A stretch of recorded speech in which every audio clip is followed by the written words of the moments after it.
নমস্কাৰ ষ্টুডিঅ'ত মই বন্দিতা আপোনালোকে চাই আছে খবৰ.com বিজেপি চৰকাৰখন চান্দা লোৱা চৰকাৰ বিজেপি চৰকাৰে মানুহৰ পৰা ব্লেকমেইল কৰি পইচা লয় এই মন্তব্য আমাৰ নহয় এই মন্তব্য প্ৰকাশ কৰিছে বিধায়ক অখিল গগৈয়ে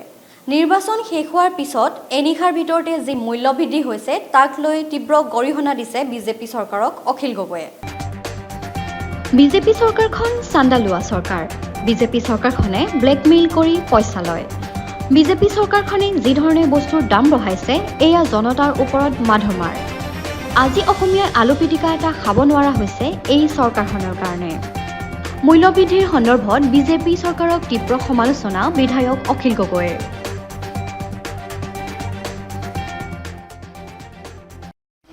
নিৰ্বাচনৰ পাছতে বিজেপি চৰকাৰখনে যি ধৰণে বস্তুৰ দাম বঢ়াই দিছে এটো সঁচা কথা ক'বলৈ গ'লে এটো মানুহৰ ওপৰত একদম পোনপটীয়া মাধমাৰ বুলি যাক কয় বিজেপি চৰকাৰে আচলতে এই বেপাৰীবিলাকৰ পৰা সাংঘাতিক ধৰণে চান্দা লোৱাৰ কাৰণে এই ঘটনাটো সংঘটিত হৈছে ইলেকশ্যনৰ সময়ত বিজেপি চৰকাৰে ব্যাপক ৰূপত চান্দা ল'লে এটা সমষ্টিত যদি 100 কোটি টকা খৰচ কৰে তে কিমান চান্দা ল'ব লাগিব আপোনালোকে খৰচ তো ব্যাপক ৰূপত চান্দা লোৱাৰ কাৰণে ডনেশ্যন লোৱাৰ কাৰণে ব্যাপক ৰূপত দিন ডকাইতি কৰাৰ কাৰণে কোম্পানীবিলাকক কি হৈছে বস্তুৰ দাম সাংঘাতিক বৃদ্ধি বিশেষকৈ চিমেণ্ট ৰড টিন এই যিবিলাক বস্তুৰ দাম কি ধৰণে ব্যাপক ৰূপত বৃদ্ধি পাইছে তাৰ প্ৰধান কাৰণ কিন্তু একদম বিজেপি দল আৰু চৰকাৰৰ এই যিটো চান্দা দুষ্কৃতি যি ধৰণে টকা হকা দি তেওঁলোকে ব্লেকমেইল কৰি পইচা লয় তাৰ কাৰণে সাংঘাতিক ধৰণে এই বস্তুবিলাকৰ মূল্য বাঢ়িছে শাক পাচলিকে ধৰি দাইল মিঠাতেল এইবিলাকৰ যে সাংঘাতিক দাম বাঢ়িছে তাৰ মূল কথাটো হ'ল বিজেপি চৰকাৰখনৰ যিটো 2 নম্বৰী সিন্ডিকেট ৰাজ সিন্ডিকেটৰ কাৰণে আজি আপোনালোকে দেখিছে যে আজি আলুৰ পিটিকা এটা খাব নোৱাৰা পৰিস্থিতি অসমত আহি পৰিছে এতিয়া আলুৰ দাম বাঢ়িছে মিঠাতেলৰ দাম বাঢ়িছে পিয়াজৰ দাম বাঢ়িছে আটাৰ দাম বাঢ়িছে আৰু আলু পিটিকাখন আটাইতকৈ সস্তীয়া আটাইতকৈ মানে সুলভ আৰু আটাইতকৈ দুখীয়া মানুহজনেও খাব পৰা বস্তুটো আছিল আলুৰ পিটিকাখন এতিয়া আলুৰ পিটিকাখনো খাব নোৱাৰা পৰিস্থিতিৰ সৃষ্টি কৰিছে নিমখৰ যি দাম মিঠাতেলৰ যিটো দাম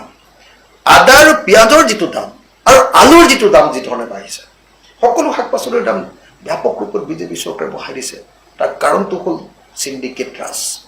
এইটো দ্বিতীয় কাৰণ তৃতীয় বস্তুটো হ'ল যে ঔষধকে ধৰি বিভিন্ন এনেকুৱা কোম্পানীবিলাকে তৈয়াৰ কৰা বস্তুবিলাকৰ দাম দৈনিক বাঢ়ি যোৱাৰ মূল কাৰণটো হ'ল যে বিজেপি চৰকাৰৰ দুটা নীতি এটা হ'ল যে কৰ্পৰেটবিলাকক কোম্পানীবিলাকক সাংঘাতিক ধৰণে লুটিবৰ কাৰণে লাইচেন্স দি দিয়া নিয়ন্ত্ৰণ নাইকিয়া কৰি দিয়া কোম্পানীৰ ওপৰত চৰকাৰী নিয়ন্ত্ৰণ কমপ্লিটলি নাইকিয়া কৰি দিয়া আৰু দ্বিতীয় বস্তুটো হ'ল যে সকলো বস্তুৰ ওপৰত সাংঘাতিক ধৰণৰ জিএছটি যি ধৰণে কৰ যি ধৰণে ব্যাপক বৃদ্ধি কৰি দিলে সকলো বস্তুৰ দাম বাঢ়িছে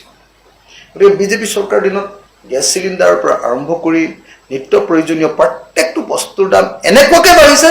যে এই চৰকাৰখনৰ দিনত মানুহ থকাটো দুখীয়া দৰিদ্ৰ মানুহ আৰু মধ্যবিত্ত শ্ৰেণীটো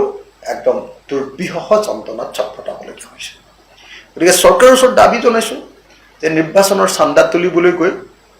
আৰু 2 নম্বৰী সিন্ডিকেটৰ টকা ল'বলৈ গৈ ট্ৰান্সপৰ্ট সিন্ডিকেট আৰু বস্তুৰ ওপৰত সকলো বস্তুৰ ওপৰত 2 নম্বৰী সিন্ডিকেটৰ ধন ল'বলৈ গৈ আৰু কৰ্পৰেটবিলাকক সম্পূৰ্ণৰূপে এৰি দি আৰু জিএছটিৰ মাধমাৰ দি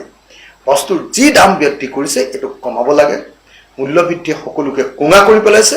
মই চৰকাৰ অসম চৰকাৰ আৰু কেন্দ্ৰীয় চৰকাৰ দুইখন চৰকাৰকে এনেকুৱা মূল্যবৃদ্ধিৰ এই ৰাম টাঙোনৰ পৰা ৰাইজক বচাবৰ কাৰণে দাবী উত্থাপন